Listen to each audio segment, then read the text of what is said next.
So எபிசோடுக்குள்ளே போகிறதுக்கு முன்னாடி இது ஒரு சின்ன நோட் என்னென்னா, ஃபர்ஸ்ட் ஆஃப் ஆல் எல்லாருக்கும் ரொம்ப தேங்க்ஸ் சொல்லணும். ஏன்னா நான் பாட்காஸ்ட் பண்ணியே ரொம்ப நாள் ஆயிடுச்சு.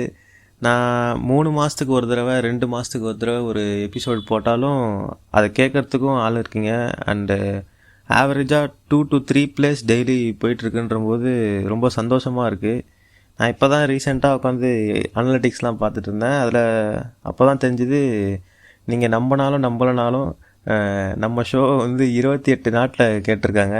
நான் சும்மா கொஞ்சம் கண்ட்ரிஸ் பேர் படிக்கிறேன். India, USA, Germany, Malaysia, Singapore, Australia, Canada, Sri Lanka, United Kingdom, France, UAE, Sweden, ஃபிலிப்பைன்ஸ்னு இன்னும் நிறைய நாட்டில் கேட்டிருக்காங்க. இவ்வளோ நாட்டில் கேட்டிருக்காங்கன்றதே எனக்கு ரொம்ப ஆச்சரியமாக இருக்குது. அண்டு டோட்டல் பிளேஸ் பார்த்தீங்கன்னா 2.3K பிளேஸ் போயிருக்கு. எனக்கு ரொம்ப ரொம்ப சந்தோஷமாக இருக்குது இதை பார்க்கும்போது. அண்டு நான் கன்சிஸ்டண்ட்டாகவே இல்லை, நான் முதல்ல இல்லவே இல்லை, அது வேறு விஷயம். ஸோ அப்படி இருந்தாலுமே நீங்கள் கேட்குறவங்க கேட்டுகிட்டே இருக்கீங்க அண்டு ஷேர் பண்ணிகிட்டே இருக்கீங்கன்ற நினைக்கும் போது ரொம்ப சந்தோஷமாக இருக்குது. நான் இனிமேலாச்சும் கொஞ்சமாச்சும் ரெகுலராக இருக்க ட்ரை பண்ணுறேன். அண்டு பர்சனல் ஒர்க் தலைக்கு மேலே ஏறி போயிட்டே இருக்குது. அதை பார்க்கவே முடியலை, சொல்லப்போனால் அதான் உண்மை. அதனால தான் பேஜில் ஒரு போஸ்ட்டும் இல்லை, ஒரு ஸ்டோரி கூட போடுறதில்ல இப்போலாம். ஸோ இப்போ வாங்க எபிசோடுக்குள்ளே போகலாம்.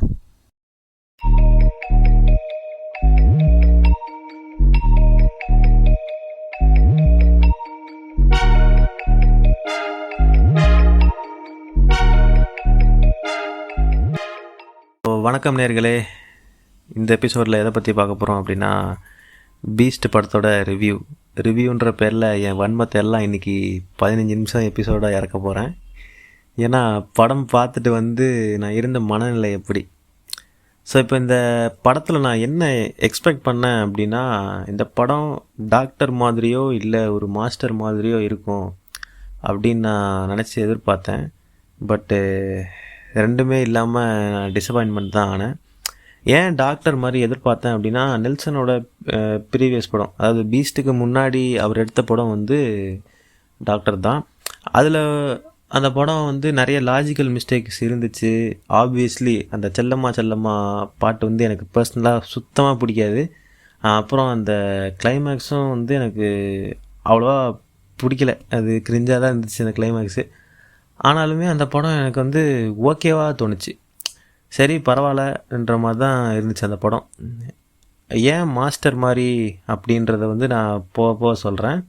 இப்போ இந்த படத்தோட ஒன்லைன் என்னென்னு பார்த்தீங்கன்னா, கூர்கா படத்தோட ஒன்லைன் தானே ப்ரோ, எனக்கு ஏற்கனவே தெரியும் அப்படின்னு நீங்கள் நிறைய பேர் சொல்கிறது கேட்குது. ஆனால் நான் கூர்கா படம் பார்க்கல ஃப்ரெண்ட்ஸ், அதனால் அதை பற்றி பேச விரும்பல. இருந்தாலும் ஒன்லைன் சொல்ல வேண்டியது என்னுடைய கடமை, அதனால் நான் சொல்லியே தீருவேன். ஸோ இப்போ இந்தியாவோட ரா எக்ஸ் ஏஜென்ட்டான வீரராகவன்ன்ற ஒரு ஆள் என்ன பண்ணுறாரு அப்படின்னா, மாலில் அவரோட கேர்ள் ஃப்ரெண்டோட சிம் பண்ணிட்டு திரிஞ்சிட்ருக்காரு. ஸோ இப்படி திரியும் போது தீவிரவாதிகள், ஆஸ் யூஷுவல் பாகிஸ்தான் தீவிரவாதிகள் மாலை ஹைஜாக் பண்ணிட்டாங்க. இப்போ இவர் எல்லாரையும் இங்கே எப்படி காப்பாற்றி வெளியே கூப்பிட்டு போகிறாரு அப்படின்றது தான் இந்த படத்தோட கதை. ஸோ இதில் என்ன ஒன்லைனு, இதுதாங்க கதை. ஸோ இப்போ இந்த படத்தில் எனக்கு பிடிச்சதே என்னதுன்னா, விஜயோட இன்ட்ரோ தான். ரொம்ப ஒரு மாஸ் மியூசிக்கும் இல்லாமல் லைக் அந்த இன்ட்ரோவே சட்டிலாக இருந்துச்சு, நல்லா இருந்துச்சு. ஸோ இந்த படத்தில் எனக்கு பிடிக்காத விஷயம்னு பார்த்தீங்கன்னா அது நிறைய இருக்குது. அதில் ஃபஸ்ட்டு விஷயம் ஸ்க்ரீன் ப்ளே. இப்போ தான் நான் இந்த மாஸ்டர் படத்தை இதில் இழுக்கிறேன். மாஸ்டர் படத்தோட ஃபஸ்ட் ஆஃபோட ஸ்க்ரீன் ப்ளே எனக்கு பிடிச்சிருந்துச்சு. ஆடியன்ஸை என்கேஜிங்காக வச்சுருந்துச்சு. ஒரு இடத்துல கூட தோய்வு அடைகிற மாதிரி எனக்கு ஃபீலிங் வரல மாஸ்டர் படம் பார்க்கும்போது. ஸோ அந்த மாதிரி இருக்கும் அப்படின்னு நினச்சேன் இந்த படத்தோட ஸ்க்ரீன் ப்ளே. ஆனால் ஒவ்வொரு நிமிஷமும் ஏன்டா இங்கே வந்தோன்ற மாதிரி தான் இருந்துச்சு.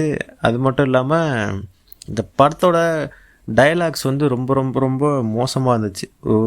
ஒருத்தருக்குமே டைலாக்ஸ் பவர்ஃபுல்லாகவே இல்லை. அண்டு ஏதோ எழுதுகிற மாதிரி இருந்துச்சு. இப்போ நான் பாட்காஸ்ட் போடுறேன்ல அந்த மாதிரி. அது மட்டும் இல்லாமல் இந்த படத்தோட காஸ்டிங் பார்த்திங்கன்னா அது ஒரு பெரிய லிஸ்ட்டு. நான் சொன்னால் அதுவே ஒரு 10 நிமிஷம் போயிடும். உங்களுக்கே தெரியும், விஜய் இருக்காங்க, பூஜா இருக்காங்க, கிங்ஸ்லி இருக்கார், அதுக்கப்புறம் செல்வராகவன் இருக்கார், அதுக்கப்புறம் இன்னும் விடிவி கணேசன், ஏகப்பட்ட பேர் இருக்காங்க. இப்போது இவங்க எல்லோரும் என்ன பண்ணுறாங்க அப்படின்னா விஜய்க்கு வந்து சர்க்கிள் ஜெர்க் பண்ணிகிட்ருக்காங்க. ஒவ்வொரு நிமிஷமும் அண்ணன் யார் தெரியுமா, அண்ணன் யார் தெரியுமா, அவர் நடந்தா இது, பறந்தா அதுன்ற மாதிரி எப்பா இவ்வளோ பில்டப் வந்து வாயாலே நான் எந்த படத்துலையும் பார்த்ததில்ல. அது மட்டும் இல்லாமல் ஆக்டிங் அப்படின்னு பார்க்கும்போது யாரும் அந்த அளவுக்கு ஒன்றும் சிறப்பாக நடித்து பார்த்ததில்ல. நான் விஜயும் சேர்த்து தான் சொல்கிறேன். அது மட்டும் இல்லாமல் சாங்ஸ் பார்க்கும்போது எனக்கு இந்த 2 பாட்டுமே பிடிக்காது ஃப்ரெண்ட்ஸ். பர்சனலி இந்த அரபிக் குத்தும் சரி, இந்த சரவணா ஸ்டோர் சேடும் சரி, 2மே கன்றாவே இருந்துச்சு. ஃபோனில் பார்க்கும்போதும் சரி, அவ்வளோ பெரிய ஸ்க்ரீனில் பார்க்கும்போதும் சரி. இதுக்கு அவ்வளோ ஃபேன்ஸ் ஏன் இருக்காங்கன்னு தெரியல. சரி, ஓகே, அது ஒருத்தவங்க டேஸ்ட்டு, அதெல்லாம் எதுவும் சொல்ல முடியாது. ஸோ அதுக்கப்புறம் கேமெடி, அதாவது காமெடின்ற பேரில் ஒவ்வொரு சீனும் வந்து என் காது மேலே ஏறி நின்று செஞ்சிச்சுங்க சூப்பராக. அது ஏன்னா அந்த காமெடி அப்படின்றது வந்து எதை வச்சு அவங்களே சிரிச்சிக்கிறாங்க அந்த படத்தில் இருக்கிறவங்கன்னு எனக்கு புரியல. எனக்கு அது ஒவ்வொரு நிமிஷமும் பார்க்கும்போது ஏன்டா 225 ரூபா செலவு பண்ணி இவ்வளோ தூரம் வந்திருக்கோம் அப்படின்ற மாதிரி தான் தோணுச்சு. ஸோ இந்த காமெடியெல்லாம் தவிர்த்துருக்கலாம், ஃபுல்லாகவே டிலீட் பண்ணியிருக்கலாம் இந்த சீன்ஸ்லான்னு தான் தோணுச்சு. அது மட்டும் இல்லாமல் ஸ்டண்ட்ஸு, இது இப்போ தான் நம்ம ஒரு முக்கியமான பார்ட்டுக்கு வந்திருக்கோம். இந்த படத்தில் வர ஸ்டண்ட்ஸு வந்து கொஞ்சம் கூட நம்புகிற மாதிரி இல்லை. இது வந்து ஒரு தீவிரவாதிகளை பிடிக்கிற மாதிரி கோர் கான்செப்டாக இருக்கிற ஒரு படம். இதில் தான் வந்து ஸ்டண்ட்ஸ் முக்கியமாக இவங்க கான்சன்ட்ரேட் பண்ணணுமே. ஆனால் இவங்க அதை வந்து ஏதோ போகிற போக்கில் எடுத்து வச்ச மாதிரி இருக்குது. அந்த கிரெனேட் வெடிகிற சீன்ஸாக இருக்கட்டும், அப்புறம் விஜய்னா பண்ணுற ஸ்டண்ட்ஸாக இருக்கட்டும், இதெல்லாம் கொஞ்சம் கூட ஒரு இடத்துல கூட நம்புகிற மாதிரியே இல்லை. அது மட்டும் இல்லாமல் நான் படம் பார்த்துட்டு இருக்கும்போது என் ஃப்ரெண்டு ஒருத்தன் மெசேஜ் பண்ணான், ஃபர்ஸ்ட் ஹாஃப் எப்படா இருக்குது அப்படின்ட்டு. செகண்ட் ஹாஃப் பார்த்து முடிச்சுட்டு மெசேஜ் பண்ணேன், 2மே புண்ட மாதிரி தான்டா இருக்குது அப்படின்ட்டு. ஸோ இந்த படம் பார்த்து முடித்ததுக்கப்புறம் சில பேர் ஒரு சில கருத்துக்கள் சொன்னாங்க. லைக் முஸ்லீம்ஸ் தான் எப்போவுமே தீவிரவாதம் பண்ணுற மாதிரி சினிமாவில் காட்டுறாங்க, ஏன் முஸ்லீம்ஸில் மட்டும் தான் தீவிரவாதிங்க இருக்காங்களா, ஆர்எஸ்எஸில் இல்லையா, லைக் மற்ற மதத்துலலாம் தீவிரவாதம் பண்ணுறவங்க இல்லையான்ற மாதிரி கேட்டிருந்தாங்க. அது ஒரு வகையில் நான் கரெக்டுன்னு சொல்லுவேன், ஒரு வகையில் நான் தப்புன்னு சொல்லுவேன். ஏன்னா படத்தோட சில போர்ஷன் நடக்கிற இடம் வந்து பாகிஸ்தானில். ஸோ பாகிஸ்தானில் யார் இருக்காங்களோ அவங்கள வச்சு தான் காட்ட முடியும். அதே நேரத்தில் முஸ்லீம்ஸ் தான் தீவிரவாதம் பண்ணுறாங்கன்னு நான் சொல்ல வரல. எல்லா இடத்துலையும் கெட்டது இருக்குது, எல்லா இடத்துலையும் நல்லது இருக்குது. ஸோ இப்போது நெல்சனோட கன்னிசம் வந்து நம்ம எல்லாருக்கும் தெரியும். அது என்னென்னா பிரேக்கிங் பேட் கன்னிசம். நானே ஒரு கன்னி தான் பிரேக்கிங் பேடுக்கு, ஒரு எபிசோடே போட்டிருக்கேன், கேட்கலன்னா போய் கேளுங்க. அது வந்து ஓவராக போட்டு உரிகிறாரோன்னு தோணுது எனக்கு வர வர பிரேக்கிங் பேடை போட்டு. லைக் அந்த மாஸ்க் வந்து ஏன் தான் தெரில, அந்த மாஸ்க் செய்கிறதுக்கான டைம் மட்டும் கம்மியாக கொடுத்துட்டாங்க போல். அது ரொம்ப ரொம்ப புவர் குவாலிட்டியாக இருக்குது. தயவுசெய்து ஹைசன்பர்க்கை விட்டுருங்கடான்ற மாதிரி தான் இருந்துச்சு. அதே நேரத்தில் அந்த கடைசி கிளைமேக்ஸில் வந்து ஒரு ஃபைட் சீக்வன்ஸ் வரும். அது வந்து பெட்டர் கால் சாலில் லாஸ்ட் எபிசோடு வந்து இன்ஸ்பயர் பண்ணி எடுத்திருக்காருன்னு தெரியுது. அது வந்து நல்லா இருந்துச்சு சொல்லப்போனால். ஸோ இவர் வந்து இந்த பிரேக்கிங் பேடையும் சரி, பிரேக்கிங் பேட் யூனிவர்ஸை உரியதை விட்டுட்டு நல்ல படமாக இதுக்கு மேலே எடுத்தால் நல்லாயிருக்கும் அப்படின்னு தோணுது.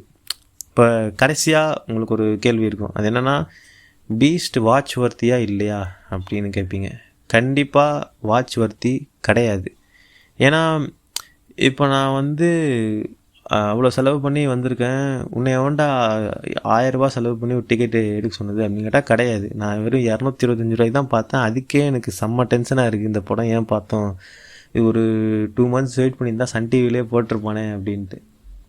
ஸோ இப்போ நான் உங்களுக்கு ஒரு கைண்ட் அட்வைஸ் என்ன சொல்லுவேன் அப்படின்னா, நீங்கள் ஏற்கனவே புக் பண்ணியிருந்தீங்கன்னா முடிஞ்ச அளவுக்கு ரீஃபண்ட் வாங்க பாருங்கள். அப்படி உங்களுக்கு தேட்டரில் பார்த்தே ஆகணும்னு தோணுச்சுன்னா ஒன்றும் பிரச்சனை இல்லை, ஒரு 15 நாள் 17 நாள் கழித்து கூட போய் பாருங்கள், படம் இன்னும் ஓடின்னு தான் இருக்கும். இப்போ இவ்வளோ நேரம் பாட்காஸ்ட் உட்காந்து பொறுமையாக கேட்டதுக்கு ரொம்ப நன்றி. ஸோ அவ்வளோதாங்க இந்த சின்ன எபிசோடு. முடிஞ்சால் உங்கள் ஃப்ரெண்ட்ஸுக்கு ஷேர் பண்ணுங்கள். அப்புறம் புதுசாக ஸ்பாட்டிஃபைல வந்து லைக் பட்டன்லாம் கொடுத்துருக்காங்க, நானே கொஞ்ச நாள் முன்னாடி நோட் பண்ணேன். முடிஞ்சால் அவங்க ரேட்டிங்கை வந்து கொடுங்க. ஸோ நன்றி, வணக்கம்.